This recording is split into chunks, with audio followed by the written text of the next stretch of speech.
नमस्कार, आप सभी का स्वागत हमारी इस विशेष पेशकश में।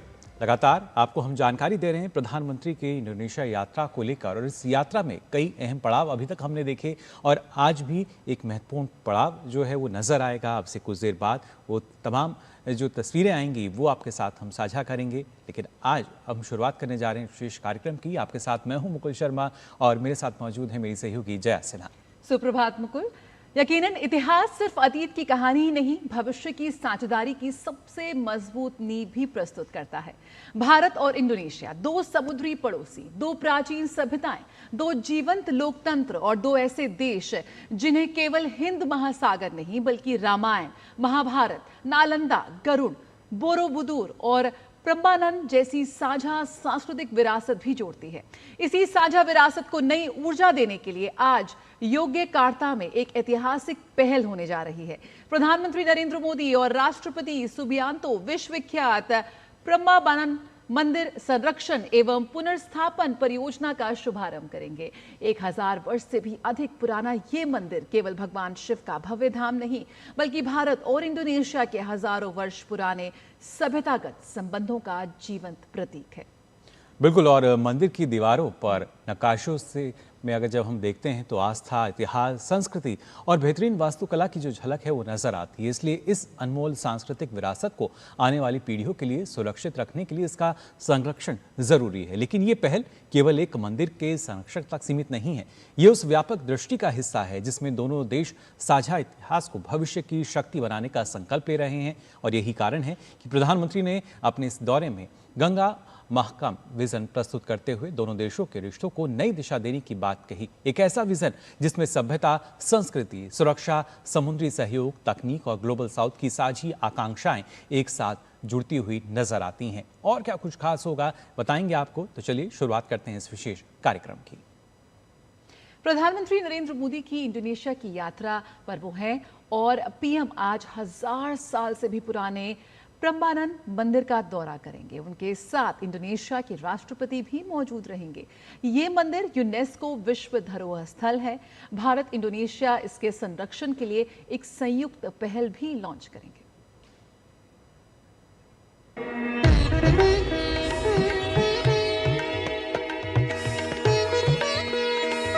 इन पत्थर की दीवारों और बारीक नक्काशियों में आस्था, इतिहास, संस्कृति और बेहतरीन वास्तुकला की कहानियां बिखरी हुई हैं। यह है प्रम्बानंद मंदिर परिसर, जो इंडोनेशिया का सबसे बड़ा हिंदू मंदिर परिसर है। 9वीं सदी में बने इस मंदिर को यूनेस्को विश्व धरोहर स्थल का दर्जा हासिल है। प्रम्बानंद का मुख्य परिसर हिंदू त्रिमूर्ति ब्रह्मा, विष्णु और शिव को समर्पित है। इसकी दीवारों पर रामायण के प्रसंगों को दर्शाती हुई सुंदर और बारीक नक्काशी देखने को मिलती है, जो भारत और इंडोनेशिया के बीच सदियों पुराने सांस्कृतिक संबंधों को दिखाती है। सदियों के भूकंप और समय के प्रभाव ने इन धरोहरों पर अपना असर छोड़ा है। यह इस बात की याद दिलाता है कि इस अनमोल सांस्कृतिक विरासत को आने वाली पीढ़ियों के लिए सुरक्षित रखने के लिए लगातार संरक्षण की जरूरत है। प्रधानमंत्री नरेंद्र मोदी की इंडोनेशिया यात्रा के दौरान दोनों देश प्रम्बानंद मंदिर परिसर में संरक्षण कार्य पर सहयोग की पहल कर रहे हैं। राष्ट्रपति प्रभुओं के साथ मुझे योग्यकार्ता में प्रम्बानंद मंदिर के कंजर्वेशन प्रोजेक्ट को लॉन्च करने का सौभाग्य मिलेगा। 1000 वर्ष से भी अधिक पुराना प्रम्बानंद मंदिर भारत और इंडोनेशिया की साझा सांस्कृतिक विरासत का प्रतीक है। ये केवल एक प्राचीन स्मारक को संरक्षित करने की दिशा में उठाया गया कदम नहीं, बल्कि दोनों देशों की साझा प्रतिबद्धता को दिखाता है। प्रतिबद्धता ऐसी सांस्कृतिक विरासत की रक्षा करने की जो लोगों को आपस में जोड़े हुए है। समय बदला, सदियां बीत गई, पर रामायण की यह कथा प्रम्बानंद की दीवारों पर आज भी जीवंत है। यही इस परिसर को भारत और इंडोनेशिया के साझा सांस्कृतिक संबंधों का एक अनूठा प्रतीक बनाती है। कैमरा पर्सन कुलदीप और आशीष के साथ Siddharth Bhardwaj, DD News, Indonesia. तो जाना आपने किस तरीके से प्रम्बानंद मंदिर की अगर बात की जाए ये काफ़ी महत्वपूर्ण है और यहाँ भी भारतीय संस्कृति की एक झलक दिखती है। और क्या इस मंदिर की विशेषताएं हैं, आइए वो भी आपके साथ हम साझा कर देते हैं। किस तरीके से प्रमानन मंदिर जो है तमाम विशेषताओं से परिपूर्ण है। इंडोनेशिया में सबसे बड़ा ये हिंदू मंदिर है और इसी वजह से न सिर्फ ऐतिहासिक, क्योंकि इसका जो निर्माण है वो 9वीं सदी में हुआ था। खासतौर से करीब 240 छोटे बड़े एक मंदिरों का ये एक बड़ा समूह माना जाता है। प्रमानन मंदिर परिसर जो है और मुख्य मंदिर लगभग 47 मीटर ऊंचा है।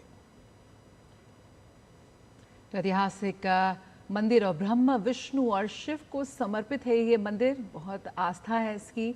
दीवारों पर तराशी गई बारीक नक्काशी एक अद्भुत वास्तुकला का नमूना पेश करती है। रामायण के दर्शाए गए हैं प्रसंग, यानी कि इस कालजयी रचना के प्रसंगों को आप इस मंदिर में देख सकते हैं। वास्तुकला का अद्भुत नमूना है और यही वजह है कि दुनिया भर से श्रद्धालु और पर्यटक आते हैं। यूनेस्को ने इसे विश्व धरोहर स्थल घोषित किया है और प्राकृतिक आपदाओं में कई बार ये क्षतिग्रस्त हुआ, लेकिन आज भी सीना ताने खड़ा है। बिल्कुल, हमने देखा किस तरीके से कई बार भूकंप की वजह से यहाँ पर जो मंदिर थे क्या उनकी स्थिति रही और इसी वजह से इसके संरक्षण की ज़रूरत है, जिससे आने वाली जो पीढ़ियाँ हैं वो भी इसका महत्व जान सकें, इसकी विशेषता जान सकें और इसकी जो मान्यता है इसी तरह बरकरार रह सके। तो हमारे साथ इस वक्त हमारे खास मेहमान जुड़ रहे हैं इस चर्चा में, इस खास कवरेज में। पूर्व वरिष्ठ राजदूत सुरेश कुमार गोयल हमारे साथ जुड़ गए हैं। सुरेश जी, बहुत बहुत स्वागत है आपका। नमस्कार इस खास चर्चा में हमारे साथ हिस्सा लेने के लिए। सुरेश जी, पहला सवाल यही कि किस तरह से ये मंदिर भारत और इंडोनेशिया को जोड़ता है। आज जब दुनिया रिश्तों को रणनीति और अर्थव्यवस्था के पैमाने पर नाप रही है, तब भारत और इंडोनेशिया अपनी हजारों साल पुरानी साझा विरासत को भविष्य की नींव क्यों बना रहे हैं? क्या खास है हजारों किलोमीटर दूर स्थित इस मंदिर में? देखिए, मैं मंदिर की बात अभी एक दो चीज़ों के बाद में करता हूँ। जब ये हम इंडोनेशिया से अपनी साझी विरासत की या संस्कृति की बात करते हैं, तो मुझे वो कथन याद आता है कि प्रेसिडेंट सुहार्तो, जब अटल बिहारी वाजपेयी वहाँ पर इंडोनेशिया की यात्रा के लिए, उस समय प्रधानमंत्री नहीं थे वो, तो यात्रा के लिए जब गए थे वहाँ पर इंडोनेशिया, तो सुहार्तो से जब कर्टसी कॉल हुई थी तो उन्होंने ये कहा था अटल बिहारी वाजपेयी साहब से कि Indonesia by culture is Hindu, हालांकि by governance, by religion Islamic. तो अगर मैं ये कहूँ कि हम भारत में साझी विरासत की बात करते हैं, हम कहते हैं गंगा जमनी है, मल्टी एथनिक है, मल्टी रिलीजियस है। इंडोनेशिया में अगर देखा जाए कि हिंदू संस्कृति और जो मॉडर्न डेमोग्राफी है वो किस तरह से बिना किसी क्लेश के, बिना किसी डिफरेंसेस के किस तरह से कोएग्जिस्ट करते हैं, तो उसमें इंडोनेशिया का मैं सबसे पहले नाम लूंगा अभी।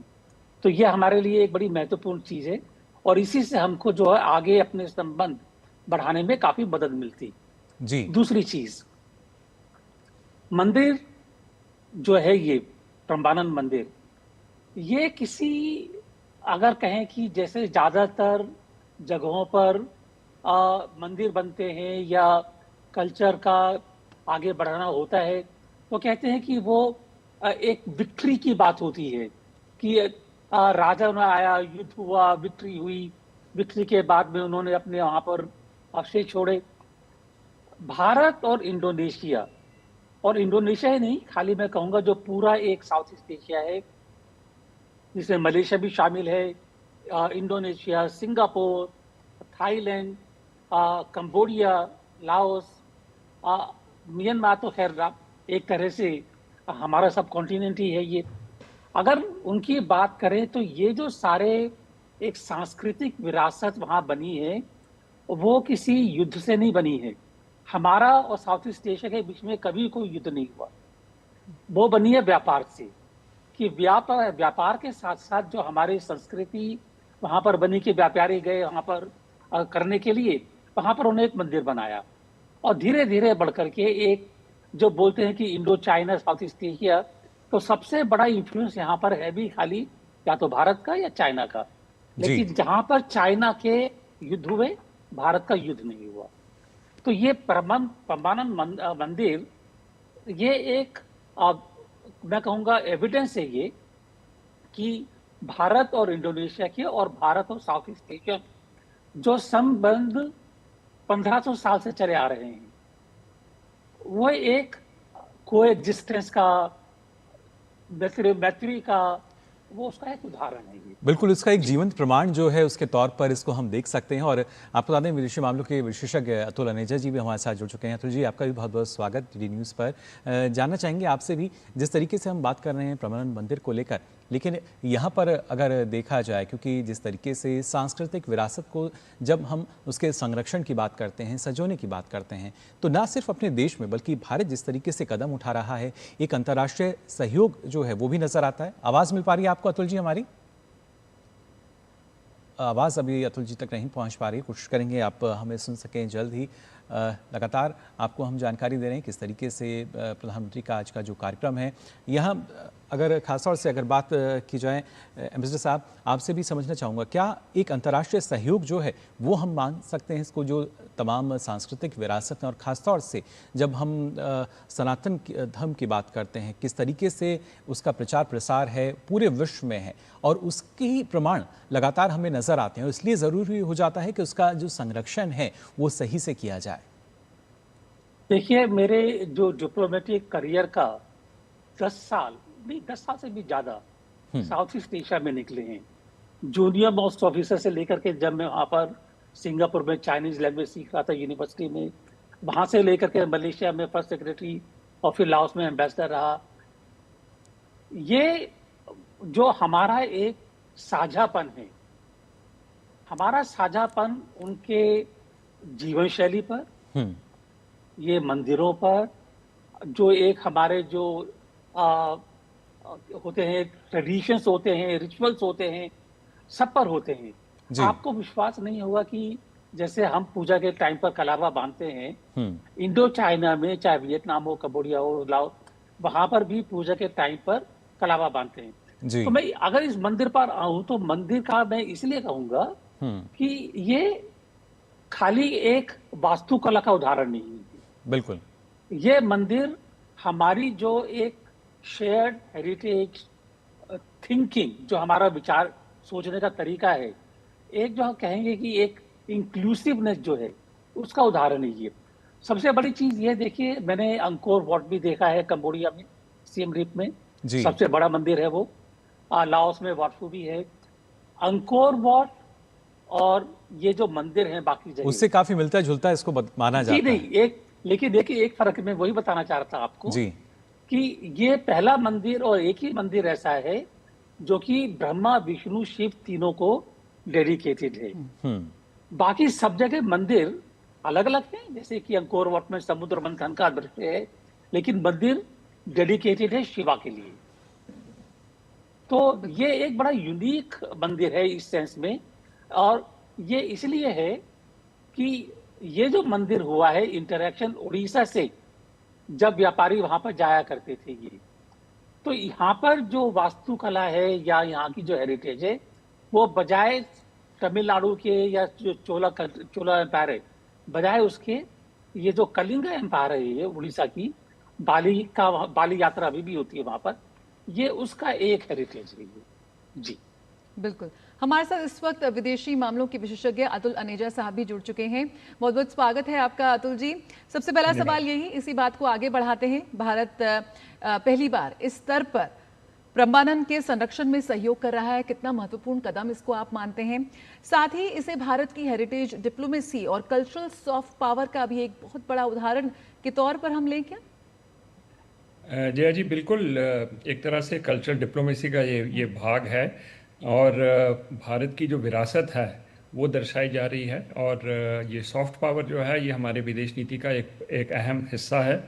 तो एक तरह से जो हमारी डेप्थ है रिलेशनशिप की पूरे रीजन के साथ, और ख़ास करके हम इंडोनेशिया की इस वक्त बात कर रहे हैं, वो दर्शाती है। तो एक बड़ा यूनिक रिलेशनशिप है हमारा पूरे रीजन के साथ, और ये दिलों को जोड़ने वाला रिलेशनशिप है। अगर हम सॉफ्ट पावर की बात करें तो उससे बात आगे बढ़ती है, पीपल टू पीपल कनेक्शन बनने में इसके लिए बहुत बहुत आसानी रहती है। एक तरह से बहुत नेचुरल है कि हम अगर इन देशों में जाएं, या वो कंबोडिया हो, चाहे वो इंडोनेशिया हो, तो एक अपनापन सा लगता है। तो ये अगर टूरिज़्म के हिसाब से देखें और पीपल टू पीपल कनेक्शन के हिसाब से देखें तो बहुत बड़ी एक बुनियादी नींव एक तरह से रखी जा रही है, ये जो कल्चरल हमारी जो सिमिलरिटीज़ हैं जी। तो लेकिन जो बात मैं एक और कहना चाहूँगा कि ये पहली बार तो नहीं, लेकिन ये बहुत फोकस के साथ कल्चरल डिप्लोमेसी को जोड़ा जा रहा है हमारी विदेश नीति के साथ, और ये बड़ी बात है। प्रधानमंत्री खुद जा रहे हैं मंदिर पे, और मैंने देखा है कि म्यांमार में भी बागान जैसे एरिया में, वहाँ पर भी भारत उसमें इन्वॉल्व है पूरे उसके रिकंस्ट्रक्शन या रिवाइवल के लिए या आर्कियोलॉजिकली सहायता देने के लिए। जी। तो ये कल्चरल डिप्लोमेसी हमारी विदेश नीति का बहुत बड़ा भाग है, और सॉफ्ट पावर को पूरी तरह से लिवरेज किया जा रहा है, और इसके साथ साथ फिर आसानी हो रही है बाकी जो हमारे एस्पेक्ट्स हैं रिलेशनशिप के, चाहे वो सामरिक हो चाहे वो आर्थिक हो, उसको जोड़ने में बहुत मदद मिल रही है। जी। और खासतौर से अतुल जी, जैसा आपने जिक्र किया म्यांमार का, लेकिन तमाम उदाहरण हमारे सामने हैं। हम बांग्लादेश की बात करें, नेपाल की बात की जाए, कंबोडिया की बात करें, ये एक अलग तरह की डिप्लोमेसी जो है इसको हम मान सकते हैं। और एक दशक पहले की अगर बात की जाए तो शायद इस दिशा में उतना ज़्यादा उस तरह की जो सोच है वो नज़र नहीं आती थी, क्योंकि अब शायद प्रयास ये है कि हर वो पहलू जिससे भारतीय और भारतीयता जुड़ती नज़र आती है उसको कैसे हम सजो के रख सकते हैं, कैसे उसको मजबूत कर सकते हैं। क्या इस पर ज़्यादा फोकस है हमारा? मुकुल जी, ये आप देखें कि हमारी जो एक्ट ईस्ट पॉलिसी है, अब एक्ट ईस्ट पॉलिसी में जोड़ तो रहे हैं हम यहाँ के देशों में, लेकिन एक बहुत इंपॉर्टेंट एलिमेंट है, वो है कॉम्प्रिहेंसिव एंगेजमेंट, कि 360 डिग्री हर पहलू से जोड़ रहे हैं।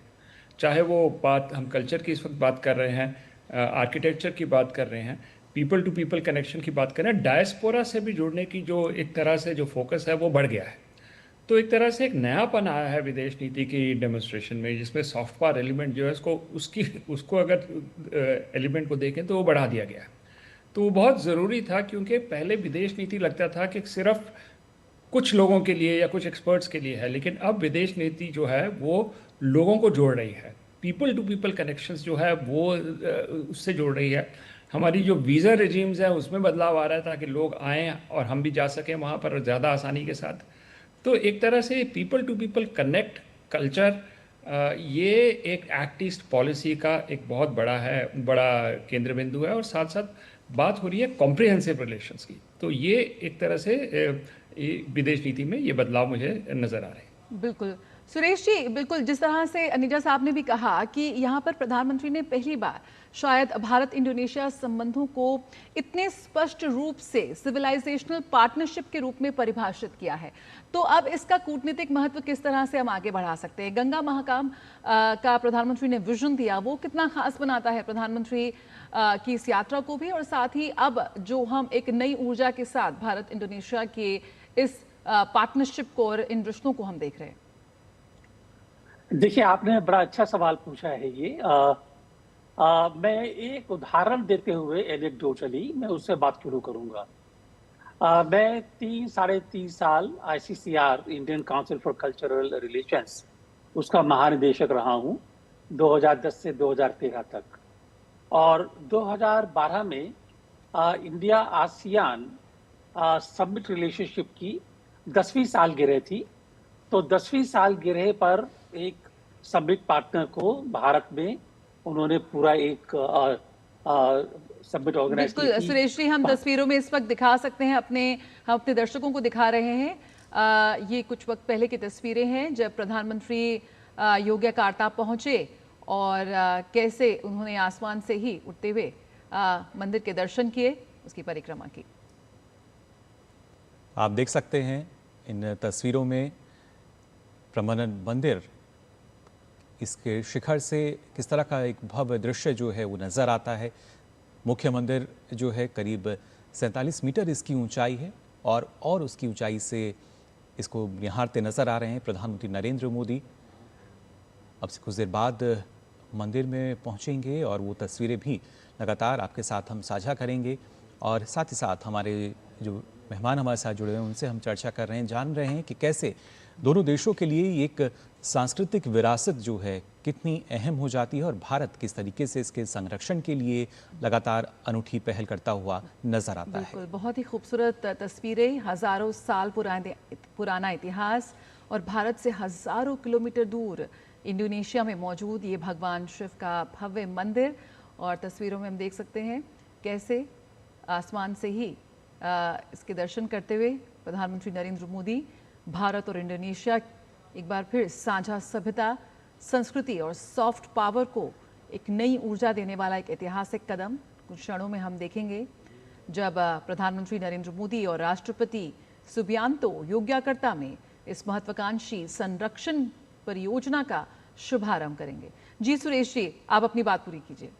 जी, तो मैं ये कह रहा था कि तो 2012 में हमको ये जिम्मेदारी सौंपी गई थी, क्योंकि भारत और आसियान देशों के संबंधों के जो दो सबसे महत्वपूर्ण पहलू थे वो थे सांस्कृतिक विरासत, साझा विरासत, उसको हाईलाइट करना, और ट्रेड, आपस में जो ट्रेड कोऑपरेशन है, इकोनॉमिक कोऑपरेशन है, भारत के लोग वहाँ पर हैं तो आपस में व्यापार भी होता है, टेक्नोलॉजी भी होती है।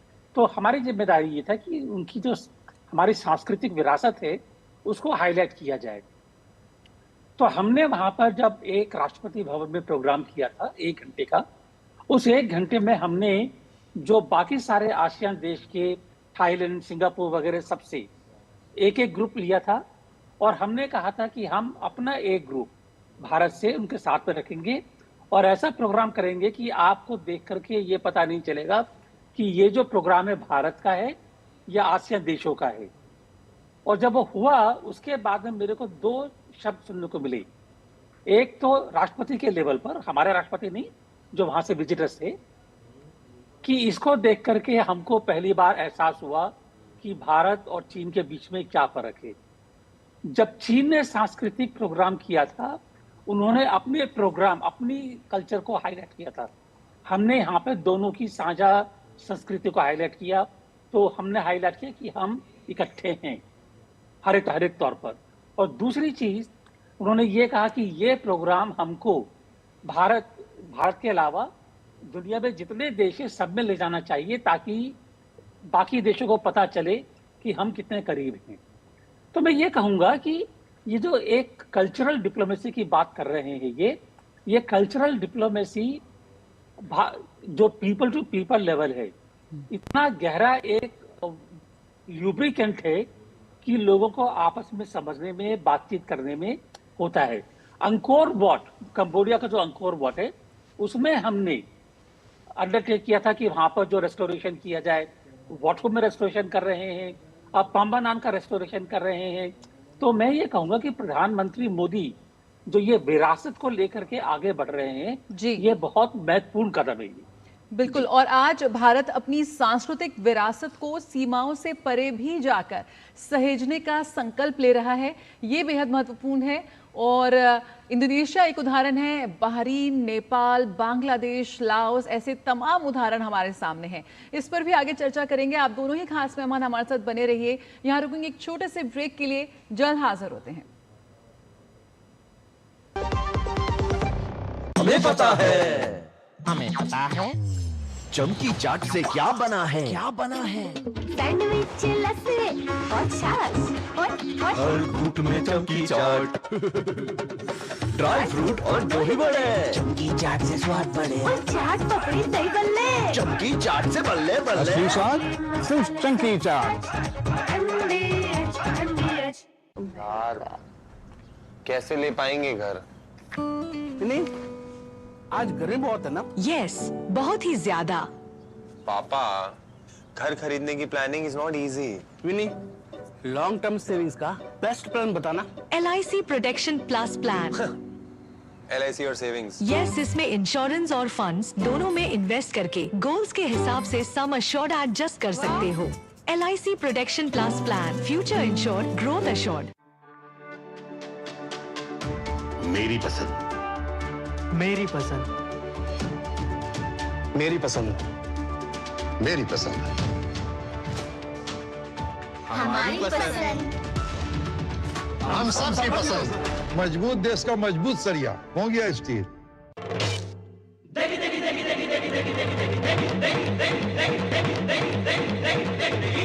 सड़के वाली हरी हरी मिर्च है, लाल लाल लज्जत से भरी मिर्च, बरसों से जाती पड़ती MDH की देगी मिर्च, देगी मिर्च का तड़का, अंग अंग फड़का। MDH की देगी मिर्च।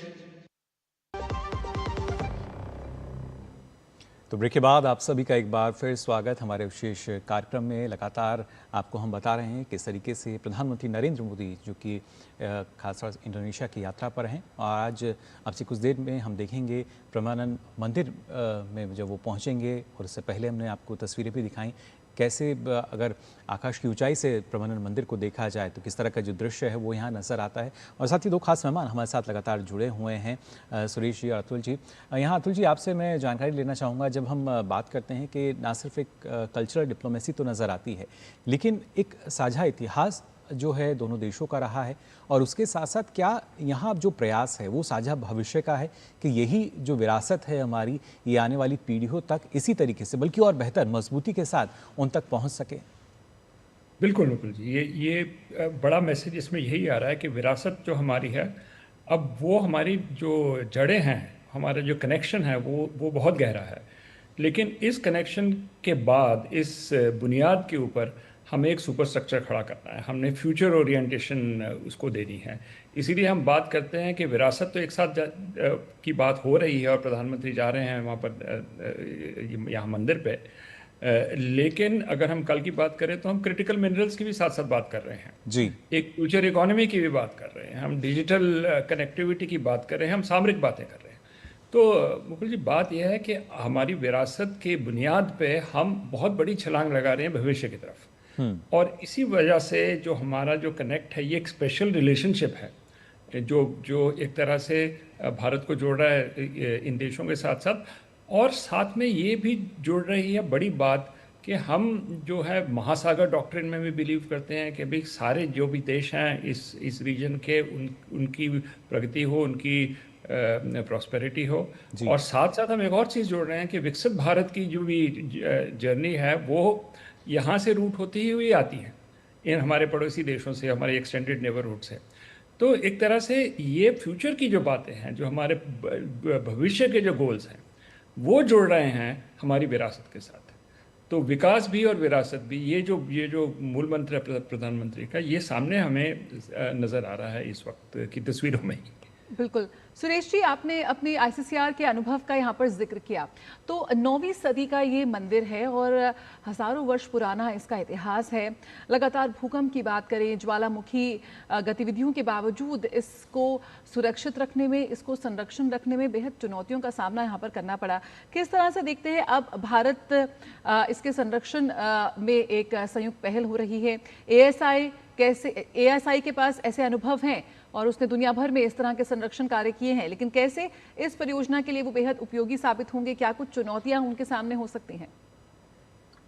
देखिए, ये जो संरक्षण का काम वैसे सुनने में बड़ा आसान लगता है कि भाई वो मंदिर टूट गया, उसके जो लेंटल्स है या ऊपर का जो शिखर है वो टूट के नीचे गिर गया है, तो उसको दोबारा स्थापित करना है। लेकिन मैंने वहाँ पर अंकोर वाट में एएसआई की टीम को और वाटफू में, लाओस में काम करते हुए देखा है। बहुत मुश्किल काम होता है ये, और जब ये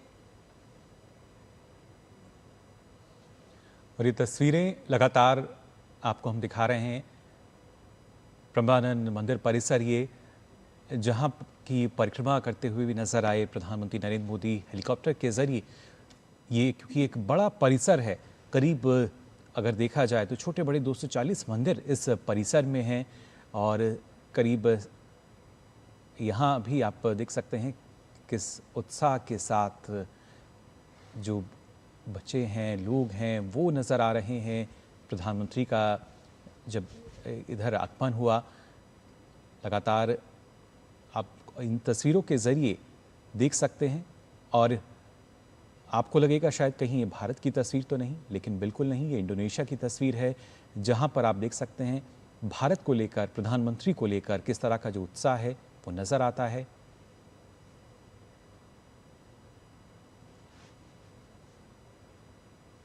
इन तस्वीरों के जरिए लगातार आपको हम दिखा रहे हैं किस तरीके से एक उत्साह नजर आता है, साथ ही भव्य रूप से स्वागत, अभिनंदन प्रधानमंत्री का इंडोनेशिया में होता हुआ नजर आ रहा है।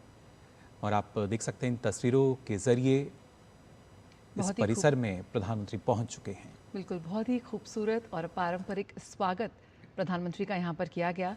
भारत और इंडोनेशिया के रिश्तों में आज इतिहास का एक नया अध्याय जुड़ने जा रहा है।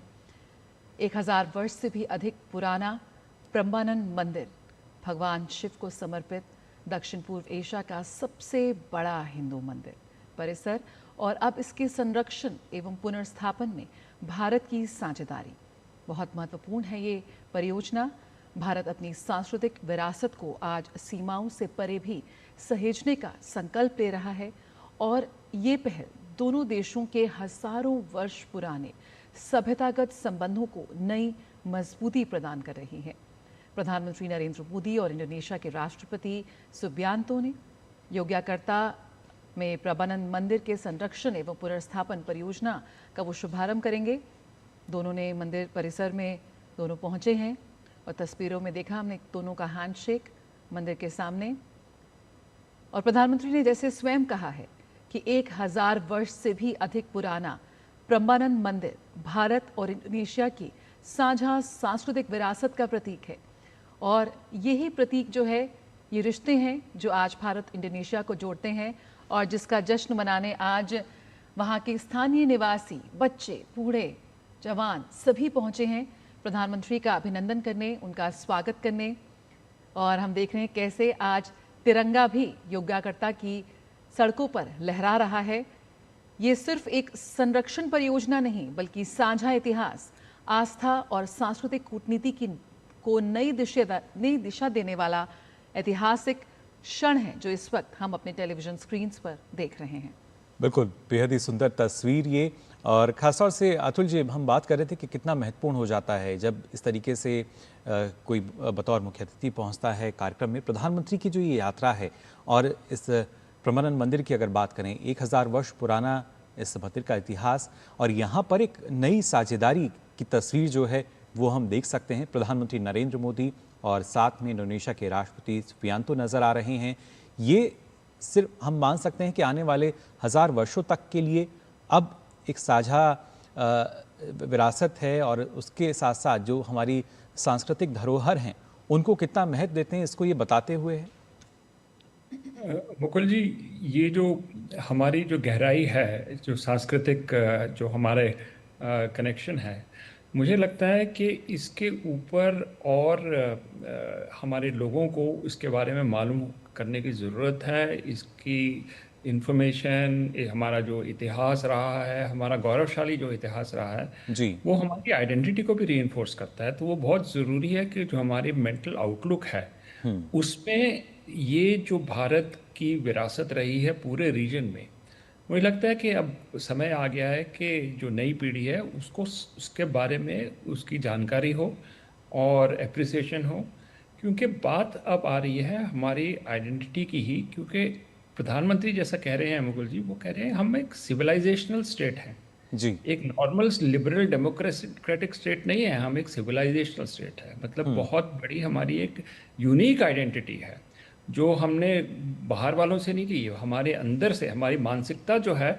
जिसको कहते हैं, प्रधानमंत्री ने भी कहा है 15 अगस्त की एक स्पीच पे कि हमको अपने डीकोलोनाइज द माइंड, कि हमारा जो सोच है उसको ही बदलना है और अपनी जो परंपरा है उसमें उसके साथ जोड़ना है।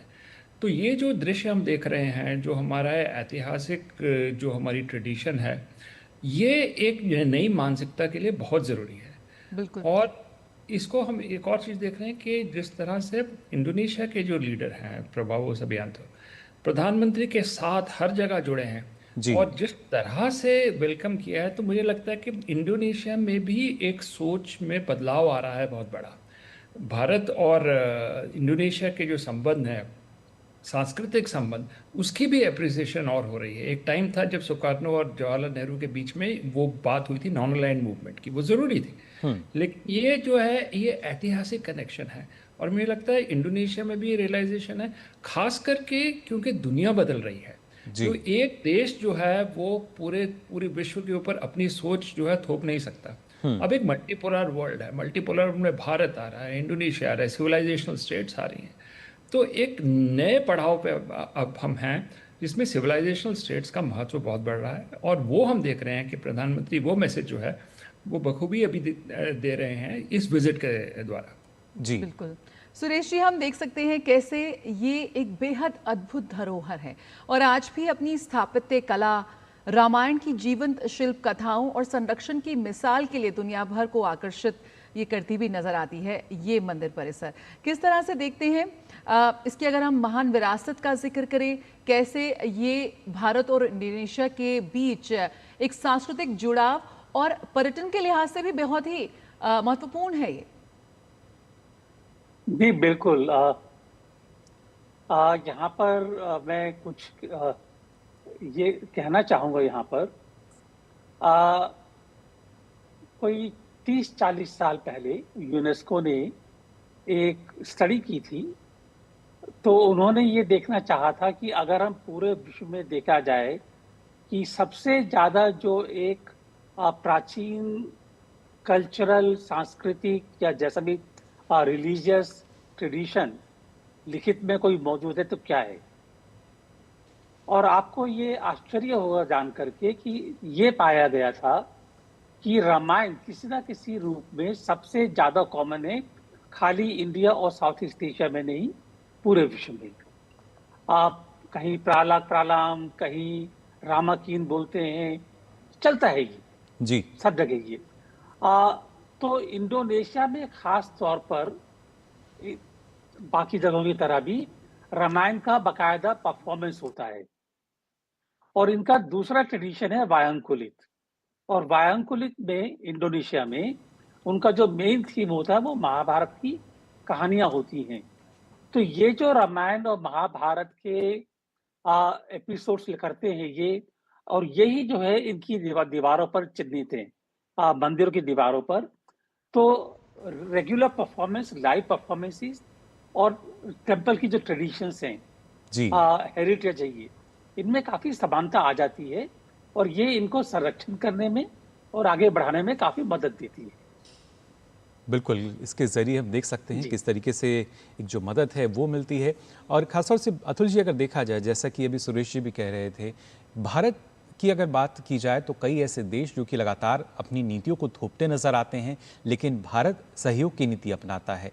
कैसे साझेदार बनकर विकास जो है उसको हम गति दे सकते हैं। भारत इसके लिए लगातार अब कई देशों को हम देख सकते हैं समाधान देता नज़र आता है, और हर एक स्तर पर यहाँ सांस्कृतिक संबंध जो हैं वो हम देख पा रहे हैं किस तरीके से और प्रगाढ़ होते हुए नजर आएंगे ब्रह्मानंद मंदिर में जब प्रधानमंत्री अब यहाँ पहुँच चुके हैं। और ख़ासतौर से ये अपने आप में काफ़ी महत्वपूर्ण है कि अब जो दूसरे देश हैं वो जानते हैं कि भारत की जो नीति है वो विकास की है, वो सहयोग की है। बिल्कुल मुकुल जी, अगर हम देखें तो हमारी जो अप्रोच रही है वो एक ह्यूमन सेंट्रिक अप्रोच जिसको कहते हैं जी, कि हम नहीं बाकी के जो हमारे सहयोगी देश हैं उनके ऊपर कोई ऐसे हम ऋण उनके ऊपर लगाते हैं कि डिपेंडेंस उनकी हमारे ऊपर हो जाए, लेकिन एक ये दोस्ती, एक तरह से आत्मीयता, ये साथ में इस स्पिरिट में, ह्यूमन सेंट्रिक स्पिरिट में हम एंगेज कर रहे हैं। और अगर हम देखें तो कोई भी अगर डिज़ास्टर होता है तो हम फर्स्ट रिस्पॉन्डर्स के रूप में आते हैं। अगर